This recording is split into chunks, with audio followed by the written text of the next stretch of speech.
إن بطش ربك لشديد إنه هو يبدئ ويعيد وهو الغفور الودود.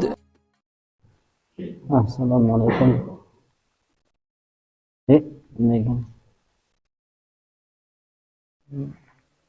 Assalamualaikum warahmatullahi wabarakatuh. Innal hamdalillah nahmaduhu wa nasta'inuhu wa nastaghfir wa na'udzu billahi min syururi anfusina wa min sayyiati a'malina may yahdihillahu fala mudhillalah wa may yudlilhu fala hadiyalah. Asyhadu an la ilaha illallah biwahdaniyya wa asyhadu anna Muhammadan abduhu wa rasuluhu la nabiyya wa rasulullah ba'da.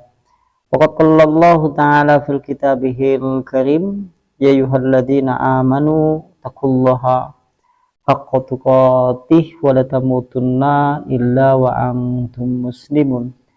Ikhwan wa ikhwafillah rahimani rahimakumullahu ta'ala jami'an.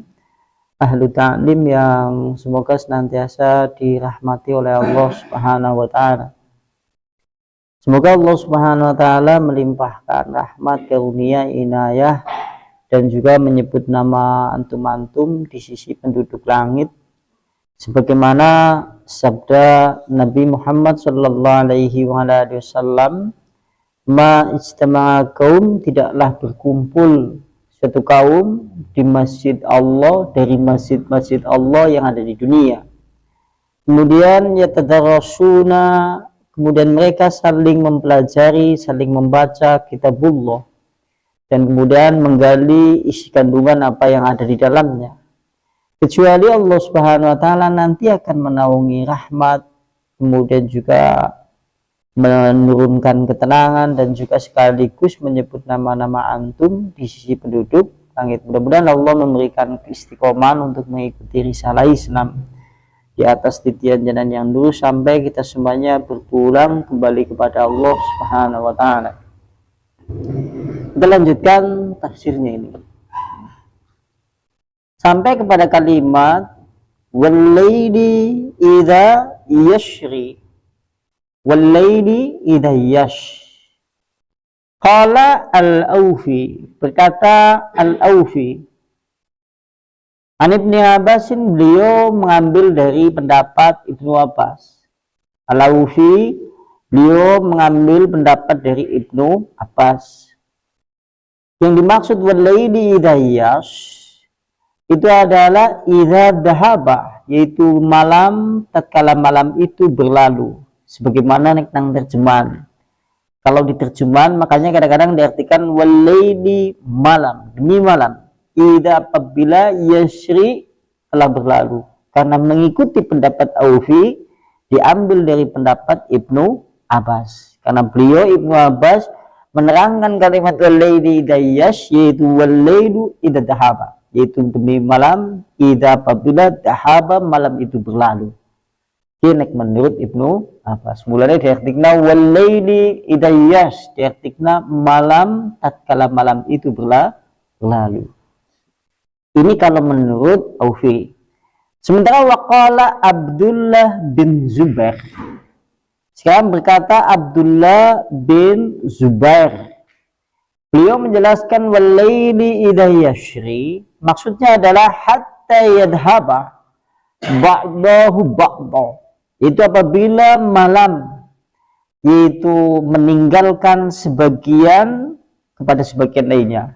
Hampir samalah. Kalau menurut Abdullah bin Zubair, beliau menjelaskan wal-laili idza yash adalah apabila malam meninggalkan sepenggal demi sepenggal, atau kemudian meninggal malam tatkala kemudian berlalu sebagian menuju sebagian lainnya. Hampir samalah. Next sandene kalimat Abdullah bin Zubair, dikit demi sedikit malam itu berlalu, sepotong demi sepotong, satu waktu menuju satu waktu sampai kemudian betul-betul berlalu. Kini menurut Abdullah bin Zubair hampir sama. Ya, saya kira penjelasannya seperti itulah pada kalimat walaili dayyas. Nanti panjenengan mutar-mutar walaili dayyas tok ya. Kita lanjutkan kepada kalimat berikutnya. Ya. Hal fi dzalika qasamu lidhij. Hal apakah fi dzalika yang demikian, di dalam yang demikian itu terdapat qasam, itu sumpah. Lidhij, bagi orang yang memiliki akal. Kalimat lidhij diartikan dengan terjemahan kan yang memiliki akal.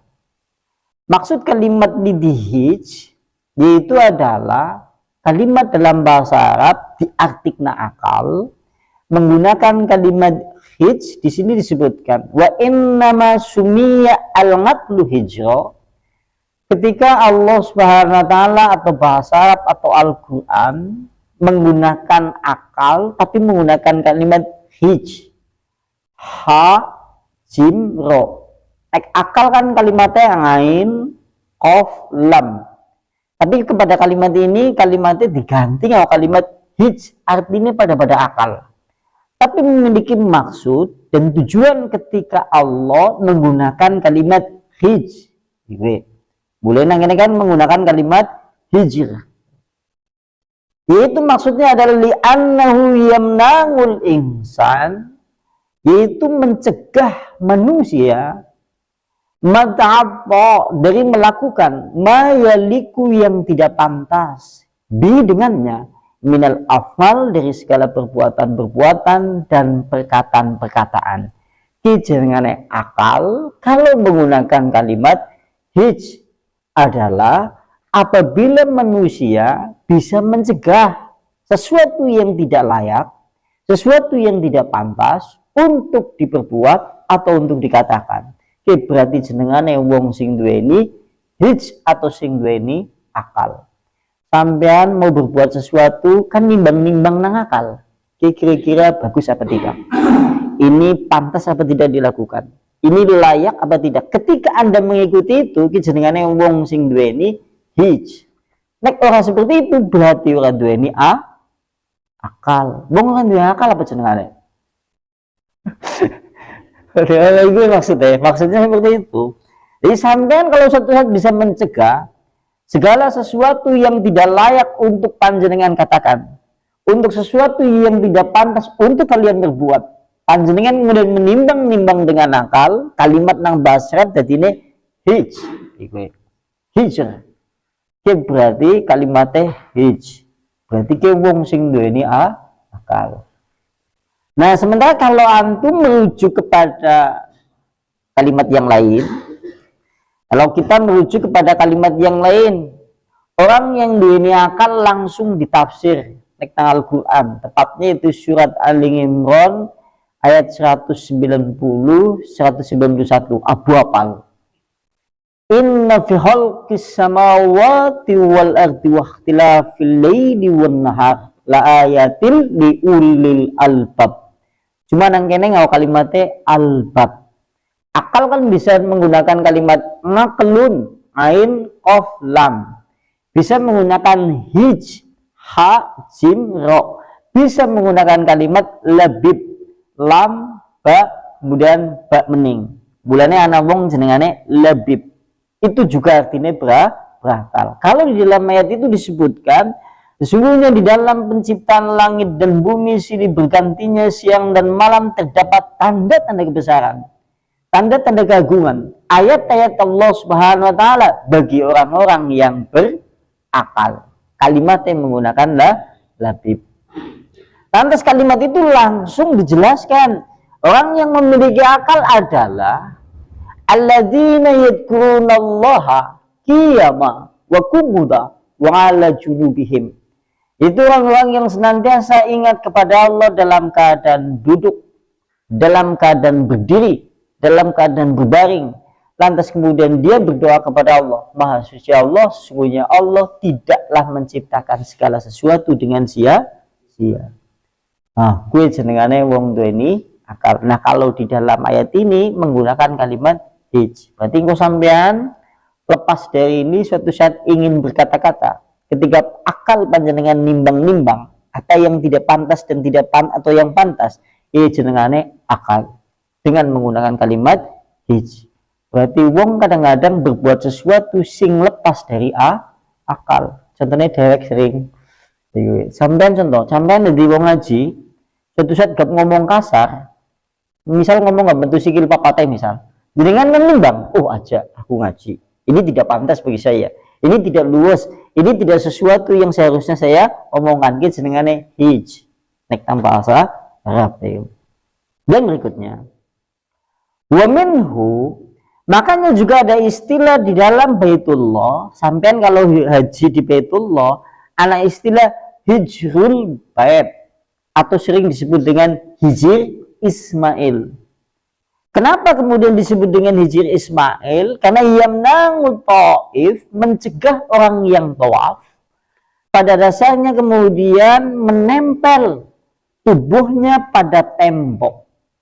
Bulannya yang jenengane hijir Ismail artinya kan menghalangi wong sing tawaf men ngajang ngasih nempel jenengane hijir Ismail.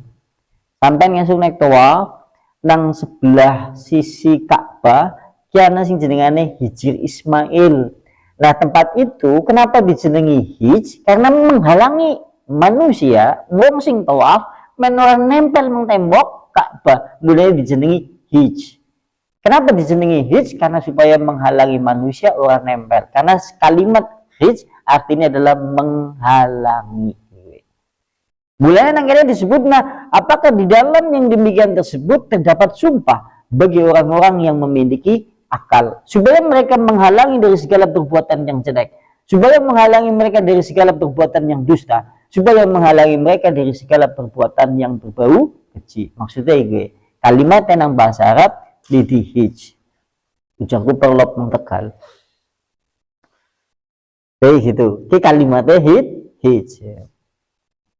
Dan berikutnya wa minhu, dan juga ada istilah hijir yamamah, istilah-istilah, dan juga ada istilah kalimat nang bahasa Arab wahajjaral hakim ala fulan, yaitu hakim menahan atau kemudian menghalangi fulan untuk melakukan sesuatu, sama menggunakan kalimat hajaro.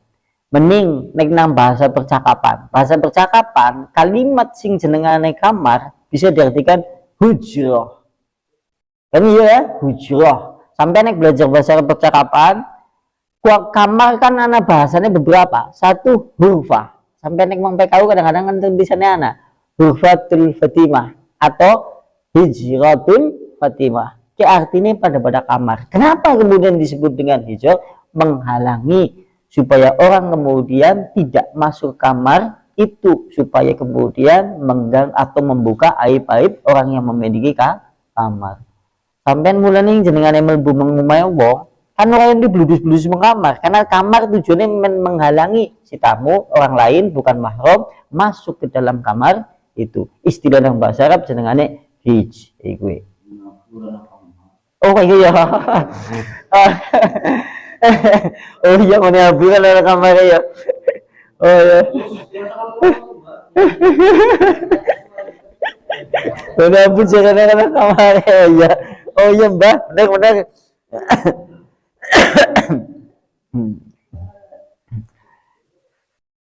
Makanya kemudian ada firman Allah Subhanahu wa taala menggunakan kalimat hij.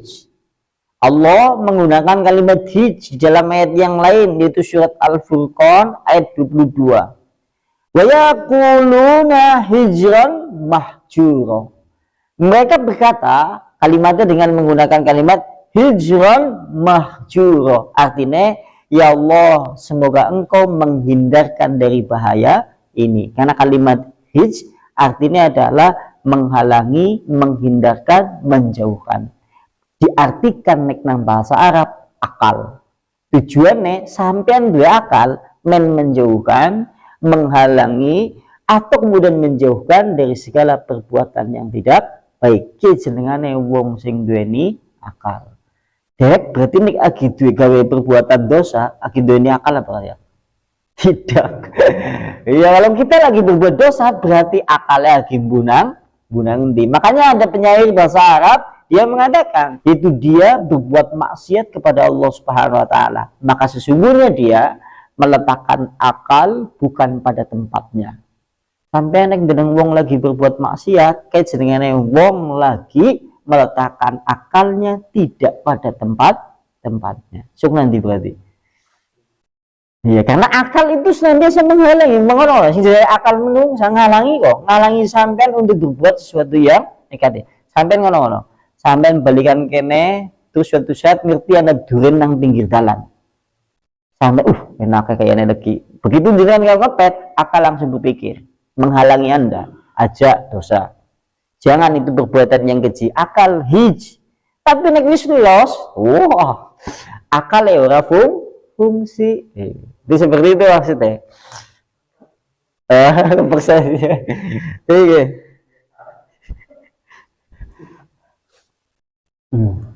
Dan berikutnya, wa kullu hadza, maka setiap sesuatu ini itu memiliki satu tujuan dan memiliki makna yang hampir berdekatan. Maksudnya kalimat-kalimat tadi, penerjemahan akal yang seperti itu memiliki waktu-waktu, yaitu memiliki makna-makna yang berdekatan. Dan pada dasarnya Allah Subhanahu wa taala dalam ayat ini mulai dari surat yaitu mulai dari ayat pertama wal fajr walayalin idza sampai kalimat ini Allah bersumpah dengan waktu-waktu ibadah. Dan Allah juga sekaligus bersumpah dengan ibadah itu sendiri. Entah itu haji, entah itu sholat, atau selain dari ibadah yang demikian tersebut. Dari semua jenis ibadah yang mendekatkan diri kepada Allah Subhanahu wa taala. Agar manusia menjadi orang yang bertakwa, taat kepada Allah Subhanahu wa taala. Orang yang senantiasa takut, senantiasa tawadhu, rendah diri, senantiasa kemudian takut kepada wajah Allah Subhanahu wa taala yang mulia. Oleh karena itulah mereka kemudian menjadi hamba-hamba yang taat kepada Allah Subhanahu wa taala